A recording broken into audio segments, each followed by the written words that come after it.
Good morning, everyone. This is actually a re-recorded class. I wasn't happy with last night's class. I kind of felt it was a little bit too hard, and I also made a mess on one of the questions. So we're going to just re-record, and you can listen to this later on today. So here we go. Please make sure you've got your Cornell note sheets because you're going to need those for this class, of course. Thank you. All right. So here we go. This week we're going to talk an awful lot about patterns, and we're going to just do some review of patterns and algebra. So the whole thing that we have to remember is that we can use symbols to represent a pattern in math, and let's try this one. So Travis won some money in a competition, and he can be paid in two different ways. So choice 1, he gets $20 per week for 1 year, and choice 2, he gets $400 cash now and $12 a week for 1 year. Which method would pay more money to Travis? And give a reason he might choose either option. So we'll go over how you would figure out how much money he gets.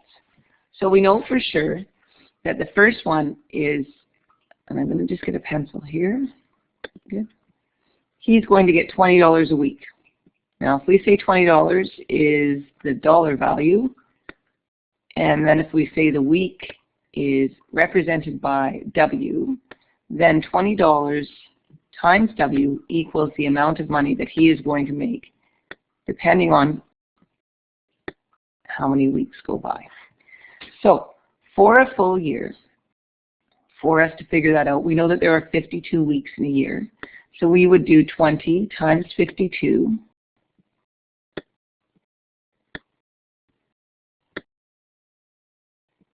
And we would get the fact that in 1 year, Travis in that option would make $1,040.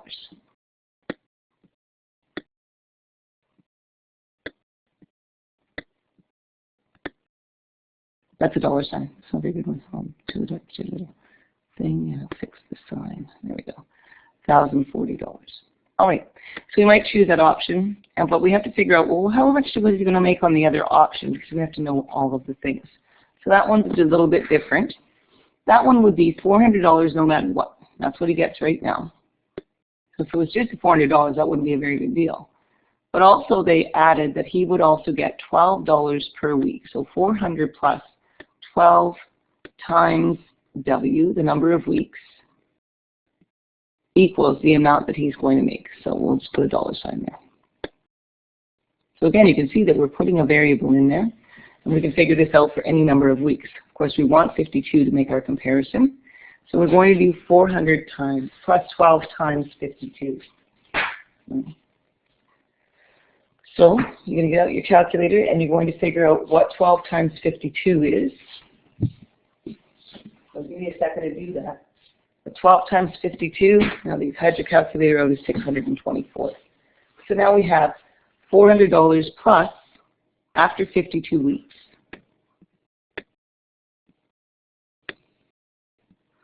Plus. I'll do this at home, so I don't even have my mouse this morning. 12 times 52. Okay.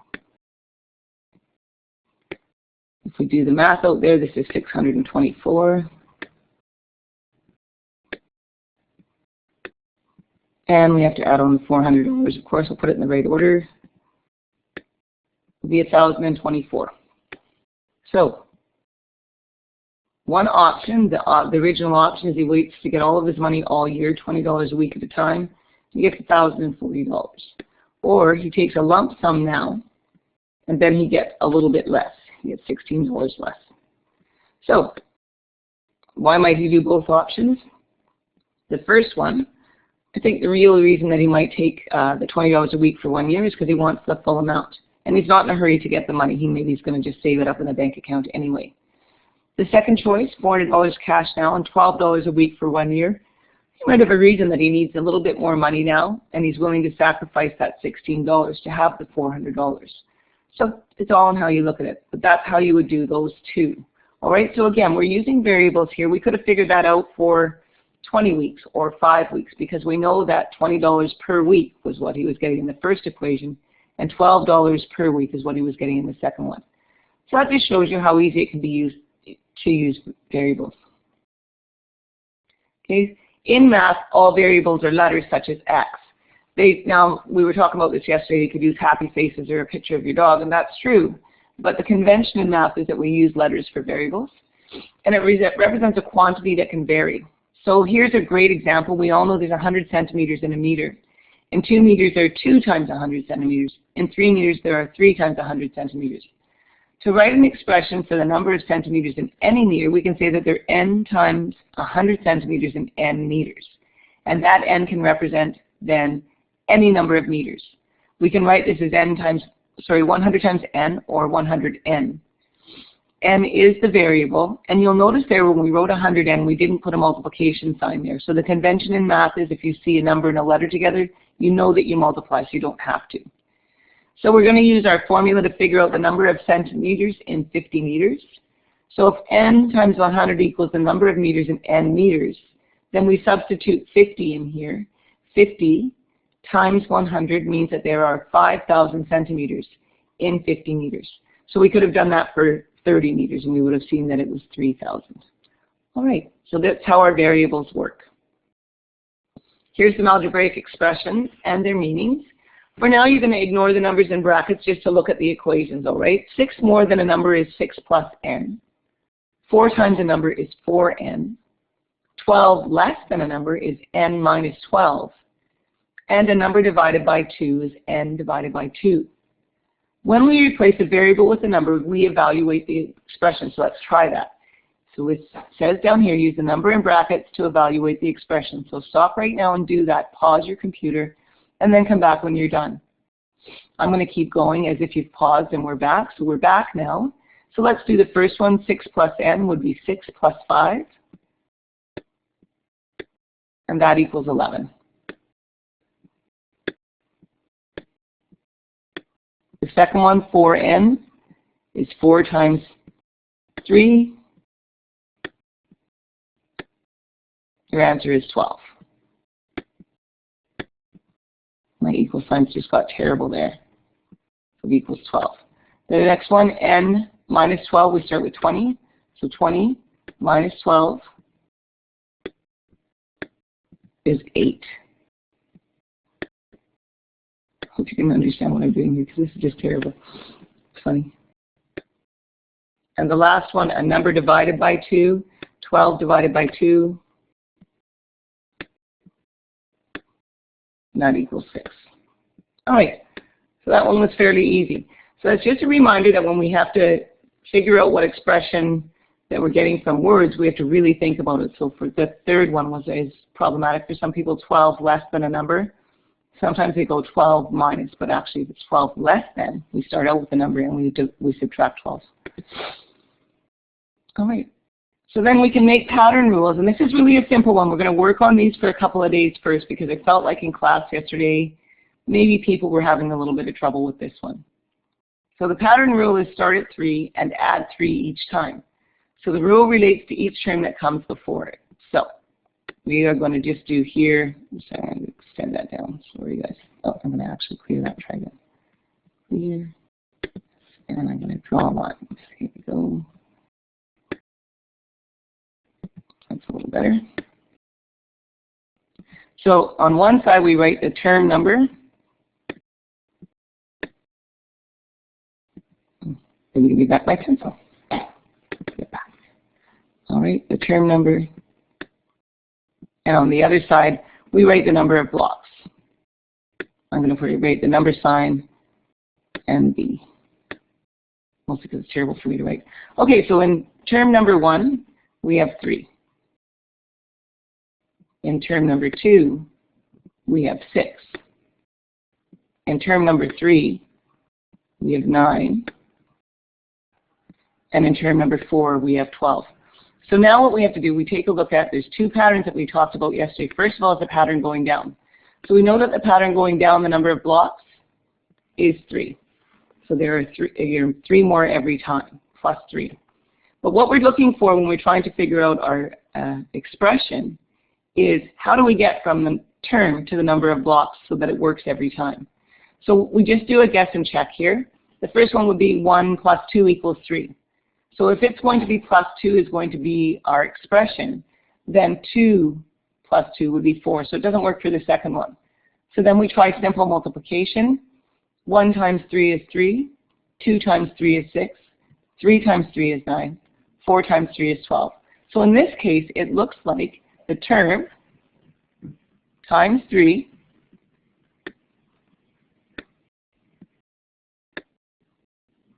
equals the number of blocks, which we'll call B. All right. Now the other way that you could have written this, of course, is 3t equals B. And then for any number in the world, we can figure out how many blocks there would be using this pattern rule. So for example, if I decided I wanted to look at what is going to be the 12th, I would do 3 times 12,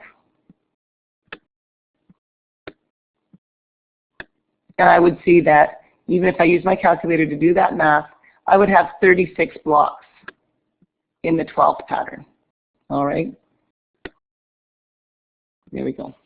So that one, relatively easy. The ones I used yesterday, way too hard. So Stephen and Jared, I'm sorry about that. Okay, next page. That would maybe one way you can do the chart. Let's try writing some pattern rules. All right. So there are n students in a class, and we're going to write a relation for each statement. All right. So the total number of pencils there would be if each student has 3 pencils. Now we know this must be the very beginning of the year because nobody ever has pencils. But let's take a look at this. So 3 times the number of students, I'm going to call that S, equals the number of pencils in class. All right. Now, think about if the class had 20 students, that would be 3 times 20. In a class of 20 students at the beginning of the year, we're going to be able to find 60 pencils, and that would be a miracle. All right. So for any number of students, we can figure that out. For 23 students, we could figure it out. For 97 students, we could figure it out. For 799 students. So that's why it's really important to understand algebra, because it makes things flexible and easy. So I'm going to clear that off. Now we've got the second one, the total number of chairs if there are 2 more chairs than students. Okay, so the number of students, oh, I took the one away. Okay, the number of students plus 2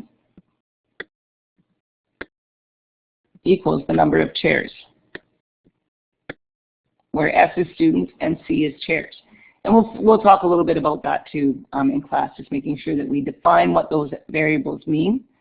So the number of students, if I have 10 students and I have 2 more chairs than students, 10 plus 2, the number of chairs equals 12.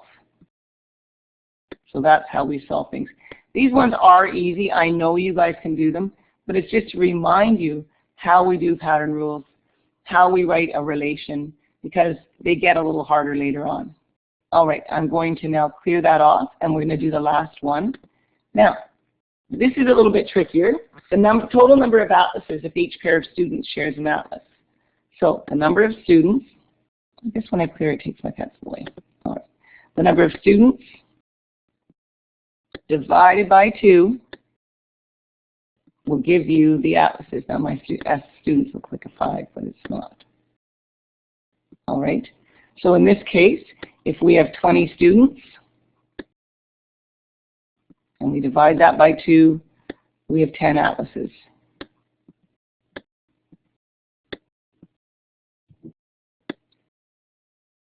All right. Now the only time this gets tricky is if the total number of students is uneven. Then we would have half an atlas. But of course, we know in that case we'd have to increase atlases because we're not going to give anybody half an atlas. All right. So that's the basics that we want to be talking about today. Here's another one that's a little bit trickier. So the cost of renting a room for a party is $35, which does not depend on the number of people who come there. It's always $35. Food costs $4 per person who attends. So write a relation for the cost of the party in dollars for n people. How much will the party cost for 10 and how many for 15? So our relation would look like this. You can try if you want to stop before I do it. $35 plus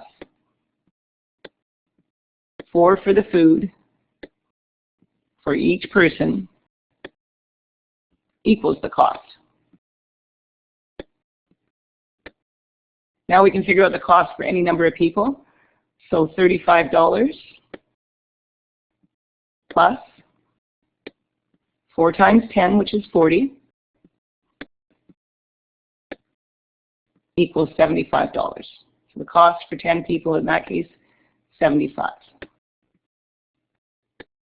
And this is actually how they cost things out for things like renting roller rinks and that kind of thing as well. So just so you know. Now the next one was, how much will it cost for 15 people? So then we look at that, we take our $35, that's the given, that's the one that stays always the same, plus 4 times 15.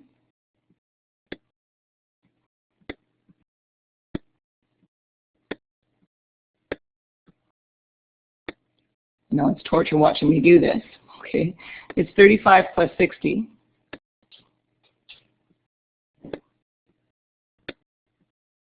So the total cost in that case is $95. All right, we can see that the cost went up by $20 because we had extra people. Put my equal sign in there. All right, and remember, you always put your dollar sign in your answer there because we're dealing with money. Now, if the cost of food was double, how does this relation change? Well, it's going to get a lot more expensive to do your party, I would think. So how much would a party for 10 people cost? $35 plus 8, because the cost is doubled, times the number of people would be 10. So it's 35 plus 80.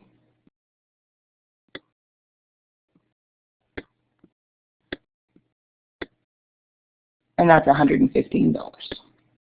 All right? So it's a lot more expensive for 10 people if you double the cost. It doesn't double the price, though. All right? Because we still have the $35, so it doesn't double the price. So with $4, with $75, with $8, $115. Okay. So what I want you to do for homework, and I want you to do this for all 3, and I wrote term number, I missed that. Let n equal any term number. All right. I want you to draw a chart like below term number, and then what the term is. You can do it up and down, or you can do it side to side. So 4, 8, 12, 16. Term number 1 is 4. Term number 2 is 8. Term number 2 is 12.